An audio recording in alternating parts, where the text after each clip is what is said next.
저는 푸르고 푸른 생명공동체 군산 한일교회를 섬기는 권혜구 목사입니다.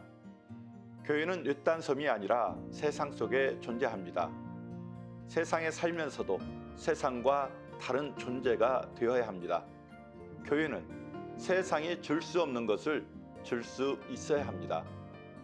초대교회의 베드로와 요한 사도가 성전 미문에 앉아 구걸하는 거린을 향하여 외친 말씀을 생각해 보십시오. 사도행전 3장 5절에서 7절의 말씀입니다. 베드로가 요한과 더불어 주목하여 이르되 우리를 보라 하니 베드로가 이르되 은과 금은 내게 없거니와 내게 있는 이것을 내게 주노니 나사렛 예수 그리스도의 이름으로 일어나 걸으라 하고. 아멘. 우리에게 익숙한 말씀입니다.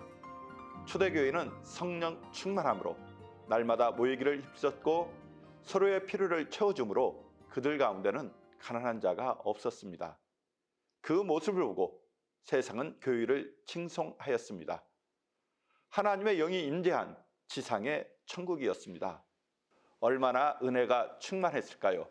아마 변화산의 제자들이라면 여기가 좋사오니 하면서 그대로 머물러 있기를 원했을 것입니다. 그런데 초대교회는 그들만의 잔치로 끝나지 않았습니다. 세상의 비참한 현실을 외면하지 않고 직면하였습니다. 성전에 올라가면서 성전 미문에서 만난 안진뱅이를 어떻게 하였습니까?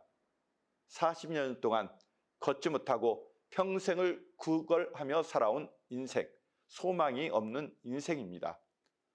보통 사람들은 길을 지나가면서 동전 한 입 적선하는 것으로 만족했을 것입니다. 그러나 베드로와 요한은 그렇지 않았습니다. 그들에게는 사람에 대한 따뜻한 시선이 있었습니다.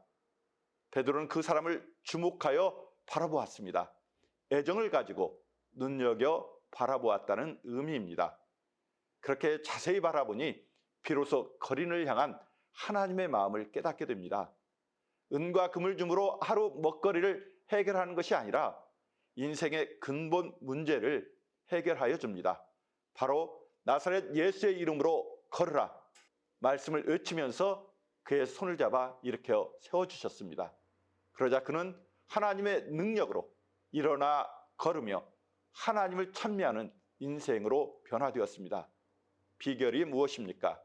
바로 거린에게 관심을 갖고 눈여겨 바라보는 사랑의 눈길이 있었고 나사렛 예수의 이름이 지닌 능력이 있었습니다. 나태주 시인이 쓴 풀꽃이라는 시에 보면 이런 구절이 있습니다. 자세히 보아야 예쁘다. 오래 보아야 사랑스럽다. 너도 그렇다. 그냥 스쳐 지나가면서 보는 평범한 꽃들도 자세히 보면 오랫동안 바라보면 예쁘고 사랑스럽다는 고백입니다. 우리가 마주치는 세상 사람도 마찬가지입니다. 관심을 갖고 사랑의 눈길로 바라보면 그 사람을 향한 하나님의 마음이 느껴집니다. 그 하나님의 마음을 예수의 이름으로 선포할 때 바로 그곳에서 기적이 일어나고 하나님의 능력이 나타납니다. 병든 자가 나음을 입고 절망에 있던 자가 희망을 갖고 일어섭니다. 교회가 세상을 치유하는 방법입니다.